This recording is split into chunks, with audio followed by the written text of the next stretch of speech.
जन्म कुंडली उस समय का नक्शा है जिस समय कोई मनुष्य या जीव की उत्पत्ति होती है और वो पृथ्वी पे उत्पन्न होता है। उस समय के नक्शे को हम जन्म कुंडली बोलते हैं। पृथ्वी सूर्य के चारों ओर घूम रही है, भ्रमण करती है। इसी भ्रमण के कारण समस्त पृथ्वी पर सूर्य उदय का समय एक समान नहीं होता। किसी भी जन्म कुंडली का संपूर्ण फल उसके शुद्ध लगन के ऊपर निर्भर करता है। जैसे बालक के जन्म के समय कौन सा लगन कहाँ है, उसका ठीक ठाक ज्ञान उस समय क्या वजह है, उसकी सही जानकारी मिलने पर ही हो सकता है। किसी भी कुंडली का निर्माण करने के लिए जिस स्थान पर बालक उत्पन्न हुआ है, वहां की घड़ी के स्टैंडर्ड टाइम के अनुसार विचार करके उस स्थान पर होने वाले सूर्योदय पर विचार किया जाता है। विभिन्न स्थानों पर सूर्य उदय का समय अलग अलग होता है, जबकि घड़ियों का स्टैंडर्ड टाइम देश के सभी स्थानों पर एक सा रखा जाता है। इसलिए यदि स्टैंडर्ड टाइम के आधार पर जन्म कुंडली का निर्माण किया जाए तो उसका लगन प्राय गलत हो जाता है। लगन के गलत हो जाने पर जन्म कुंडली की स्थिति, उस ग्रह के फलादेश भी बदल जाते हैं। अतः सही फलादेश जानने के लिए जन्म कुंडली की लगन को शुद्ध होना भी अत्यंत आवश्यक है। शुद्ध जन्म कुंडली किस प्रकार बनाई जाए, यह विषय कुंडली निर्माण तथा गणित से संबंधित है। जिस तरह से, एक एग्जाम्पल दे रहा हूं छोटा सा। जब कोई व्यक्ति बीमार हो जाता है, हॉस्पिटल में जाता है, आपने देखा होगा हॉस्पिटल पे एक बोर्ड में उसकी फाइल लग जाती है, फाइलें बन जाती हैं, पहले बोर्ड पे लगा दिया जाता था और बोर्ड पे लिख दिया जाता था, उसका नाम लिख दिया जाता था, उसकी उम्र और पेशेंट कब भर्ती हुआ, उसका कौन संरक्षक है, उसे क्या बीमारी है, कौन सा डॉक्टर देख रहा है, कौन सी दवाई है, वो सारी बातें लिख दिया। इसी तरह से जब किसी व्यक्ति का, किसी जातक का पृथ्वी पर वास होता है तो उसकी फोटो खींच ली जाती है। उस समय ये देखा जाता है कौन सा ग्रह कौन से लगन में, कौन से भाव में और कहां कहां पर बैठा, जहां पे वो लगन होता है। क्योंकि 9 ग्रह हैं, 12 राशि हैं, 12 राशि स्थायी हैं। क्योंकि हमारे जो सूर्य के चारों तरफ पृथ्वी घूम रही है, तो सूर्य के क्षेत्रफल को, एक एंगल को आप 6 मानो, 6 दूनी 12, तो 6 राशि एक तरफ है, 6 राशि एक तरफ है। जब पृथ्वी घूमती है सूर्य के चारों तरफ, पृथ्वी घूमती हुई जिस साइड में पहुंच जाती है, वो जिस समय बच्चे का जन्म होता है उसी टाइम वो फोटो खींच ली जाती है। पृथ्वी जहां पे भी होती है वहीं पे वो उसका लगन बन जाता है। ग्रह भी घूम रहे होते हैं, क्योंकि ग्रह एक जगह नहीं होते हैं। और जहां ग्रह घूम रहे होते हैं और जिस क्षेत्रफल के अंदर ग्रह आ जाते हैं, वो उस घर के मालिक बन जाते हैं। उस घर के अंदर उनकी फोटो आ जाती है और वहां से उनके नफे नुकसान के बारे में सोचा जाता है। जन्म पत्री के बनाने के जटिलता पढ़ने से पहले मैं आपको बताना चाहता हूं, इसके कई तरह थे। जब पहले जन्म पत्री बनती थी, क्योंकि पृथ्वी घूम रही है, गोलाकार में है, अब वो गोल शेप में जब हम आकार बनाते हैं तो उसमें 1 से 12 नंबर जो लिखे जाते हैं वो कहीं ना कहीं डिस्टर्ब कर जाते हैं। पहले पहले ऐसे ही बनती थी, लेकिन उसके बाद इसका चलन बदला, इसे 12 भाव बनाए गए। जब 12 भाव बनाए गए तो 12 भाव का विश्लेषण से इसकी बात क्लियर हुई। अब वो गोलाकार जो बनाई जाती थी वो बदल गई, क्योंकि उसमें अक्सर गलती हो जाती थी। क्योंकि हमने टाइम टाइम पे सुधार करने का प्रयास करा है, चाहे वो ज्योतिष हो, चाहे एजुकेशन हो, चाहे कुछ भी चीज हो संसार। जैसे एजुकेशन डेवलप होती है वैसे ही हम इनका सुधार। ज्योतिष क्या है? ज्योतिष के 4 स्तंभ हैं। ज्योतिष क्या है? ज्योतिष स्तंभ, ग्रह 9 हैं, भाव 12 हैं, राशि 12 हैं और नक्षत्र 27 हैं। बस आप इनको पकड़ लो, चारों को, ज्योतिष के स्तंभ को। आपको ज्योतिष के परफेक्ट मास्टर बन गए।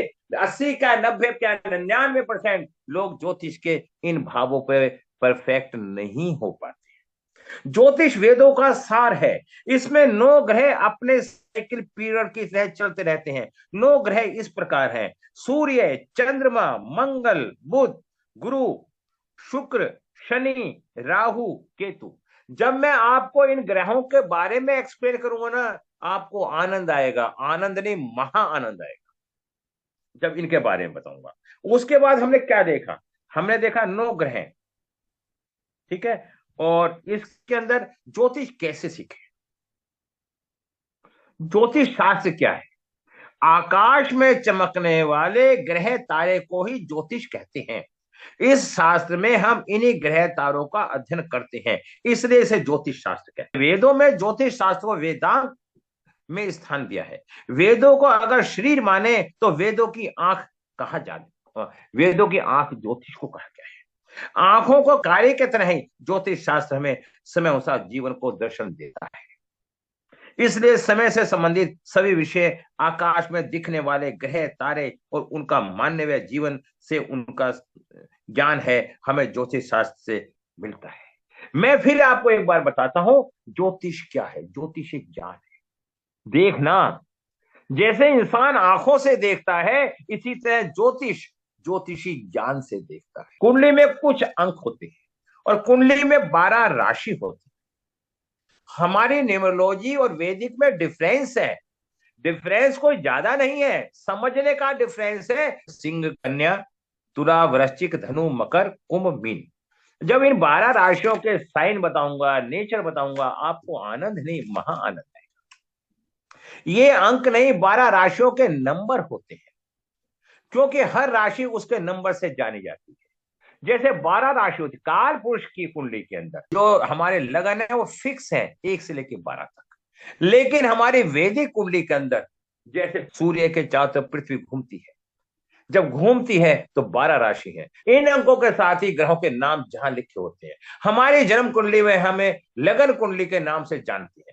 जहां हमारे बच्चे का जन्म होता है वो लगन बन जाता है, और चंद्रमा 12 भावों में जहां भी बैठा होता है वो उसकी राशि बन जाती है। और जो हम न्यूज़पेपरों में अपनी राशि को देखते हैं वो चंद्रमा से देखते हैं। और लगन और चंद्रमा क्या है डिफरेंस, ये भी मैं बताता हूं आपको। लगन हम पिछले जन्म के कर्मों को लेके आए हैं, और चंद्र कुंडली हमारे वर्तमान कर्म की तरफ संकेत करती है। राशि, ग्रह, भाव, इन तीनों के अंक उनके मानवीय जीवन से संबंधित गुण विशेषताएं बहुत ही विस्तार से सीखने और समझने पड़ती हैं। नक्षत्रों से ही राशि बनती है, इसलिए राशि के साथ नक्षत्रों का भी अध्ययन करना पड़ता है। कुंडली में राशि, ग्रह, भाव, इन तीनों के आपसी संबंध देखकर, उनके आपसी योग देखकर, और फिर इन सभी के कॉम्बिनेशन देखकर स्थान, काल, सामाजिक स्थिति को समझते हुए शास्त्र नियम के अनुसार अर्थ निकाले जाते हैं। इसके बाद दशाएं वे गोचर की मदद से हम समय ज्ञात करके कब क्या होगा यह निर्णय लेते हैं। हमारे 27 नक्षत्र होते हैं। अश्विनी नक्षत्र है, भरणी है, कृतिका है, रोहिणी है, मृगशिरा है, आद्रा है, पूर्णवसु है, पुष्य है, अश्लेषा है। ये 9 हमारे नक्षत्र है। 9 के बाद 9 और आगे 27 नक्षत्र होते हैं, और इनके स्वामी होते हैं। जिस स्वामी के नक्षत्र में बच्चे का जन्म होता है, उस स्वामी का उस व्यक्ति के जीवन पे प्रभाव पड़ता है। जो हमारा नेचर है, जो हमारा नक्षत्र है, हमें जीवन में उस नक्षत्र से संबंधित कार्य करना पड़ेगा। एक नक्षत्र के 4 चरण होते हैं। कृतिका थी का मतलब है सूर्य। आप सूर्य की तरह चमकती हैं। आपको मतलब एक लीडरशिप और एक राजा की तरह जीवन जीना पसंद है, ऐसा है या नहीं है? हाँ जी पंडित जी। ज्योतिष को नेत्र की उपाधि दी है।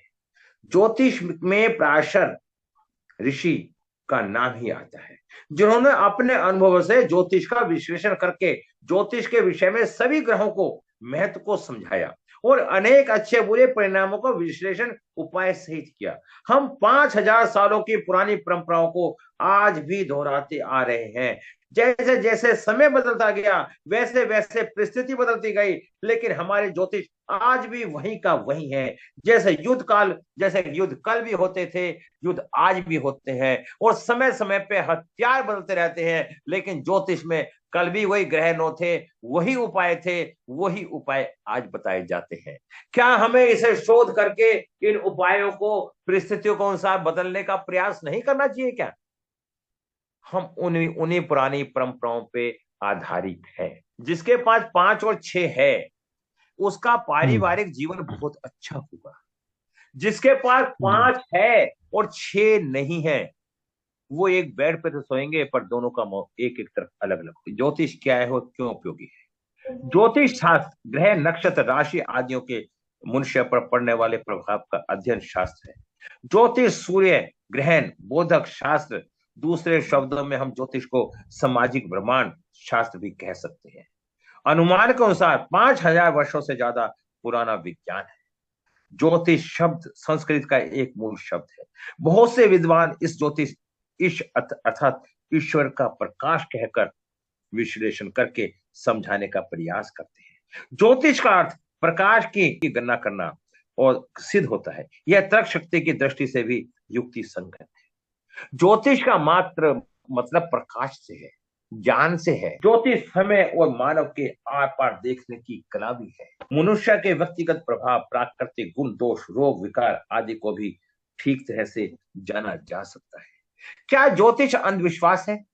आधुनिक लोगों की यह आम धारणा है ज्योतिष अंधविश्वास है, मात्र पंडितों की कमाई का धंधा है। लेकिन ग्रह भी सत्य है। ऐसी धारणा उन्हीं व्यक्तियों की है जिन्होंने ज्योतिष का अध्ययन नहीं किया। इसका विरोध केवल इसलिए करना है कि प्राचीन अथवा आध्यात्मिक से संबंधित बुद्धिमत्ता से नहीं।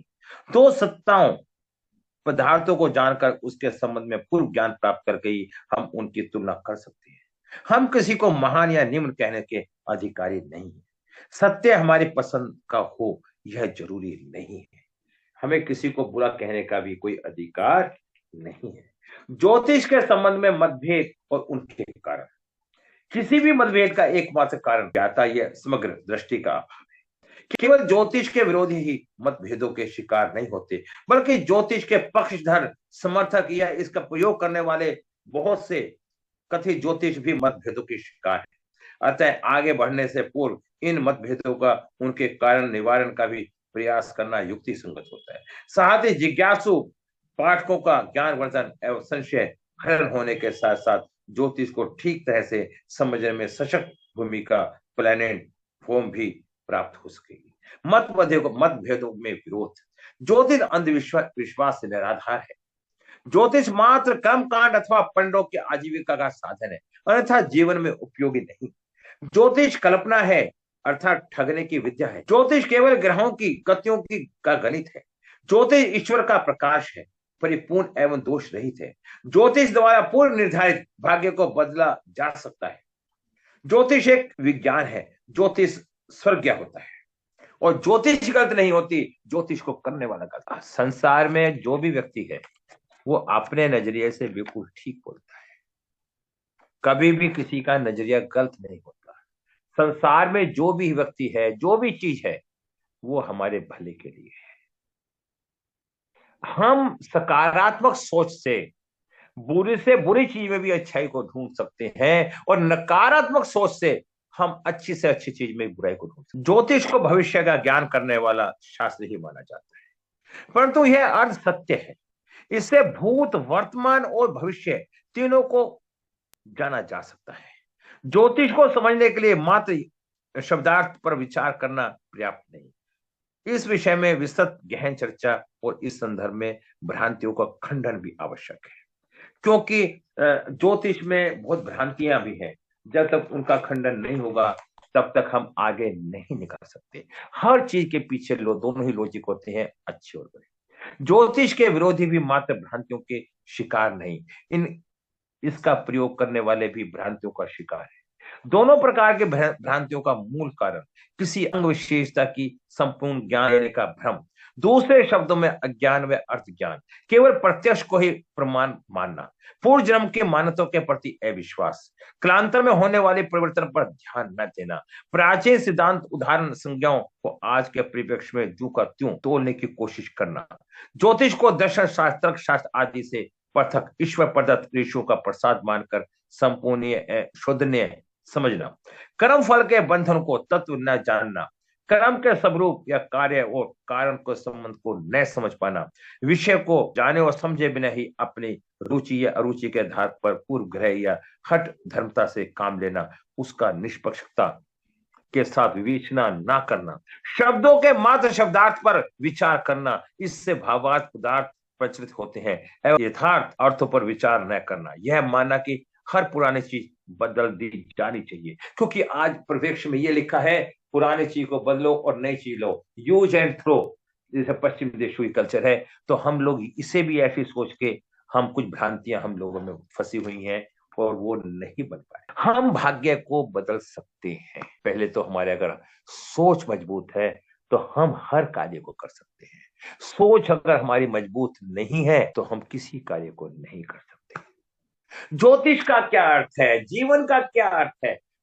100% किसी चीज को लीजिए, 25% हमारे वर्तमान कर्म, क्या बोला, 25% वर्तमान कर्म, और 25% हमारा प्रारब्ध है, 25% हमारी ओगड़ साइंस है, और 25% हमारी प्रकृति है, नेचर है। जब हम 25% अपने अच्छे कर्म करते हैं, कभी कभी आपने सुना होगा कि ये व्यक्ति बहुत अच्छे कर्म करता है लेकिन फिर भी इसे बुराई मिलती है। अब उसने जो 25% अच्छे कर्म करे, उसके प्रारब्ध के 25% कर्म बड़े खराब थे, और उसके बाद उसने 25% ओवर सेंस को या मतलब ईश्वरीय पूजा को आधार नहीं माना, तो 25% वो खराब कर लिए, 25% उसके पिछले खराब थे, और 25% फिर वो और जो प्रकृति है वो भी उसका साथ नहीं देगी, तो 25% हुए। 100% अच्छा काम करने के बाद फल कितना मिला, से भाग्य की बात कहेंगे। अब हमारे हाथ में क्या क्या है? 25% कर्म जो वर्तमान कर्म है, ये तो हमारे सबके हाथ में है ना। 25% हमने वर्तमान कर्म अच्छे करे, सकारात्मक सोच रखी,